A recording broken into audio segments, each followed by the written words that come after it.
The leeward islands of the Caribbean are now being battered by this huge storm. This unverified video apparently showing winds of more than 180 miles per hour hitting the tiny island of St. Martin.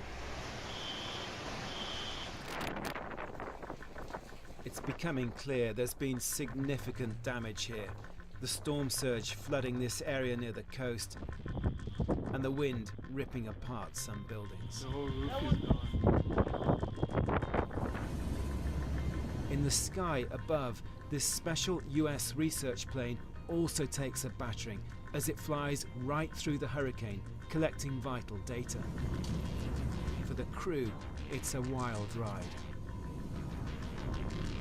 Higher up, a satellite captures the seething, churning power of this, one of the biggest Atlantic storms on record. And from the International Space Station, a sense of how big an area the storm clouds cover. Knowing that the islands of Antigua and Barbuda would be amongst the first to be hit by the hurricane, people here started moving to safety yesterday. Here we are, this is Market Street, usually very busy street in St. John's. Not busy today, it's a ghost town.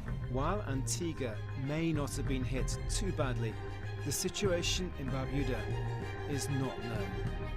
Biggest cause for concern right now is we seem to have completely lost contact with our sister island, Barbuda. They're getting the full force of this right now. I think they're currently in the eye. That should be coming to a close soon, and then they're going to get those 185-mile winds happening again shortly. So we'll be very grateful when we finally get some news back from Barbuda. Hurricane Irma is steadily moving west and is thought to have damaged several of the islands it's passed over so far. So now, even as far away as Florida, people are stocking up with supplies. The hurricane's expected to make landfall here by the weekend.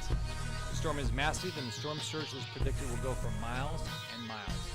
It is incredibly important that all Floridians keep a close eye on this incredibly dangerous storm. Do not sit and wait to prepare. Get prepared now.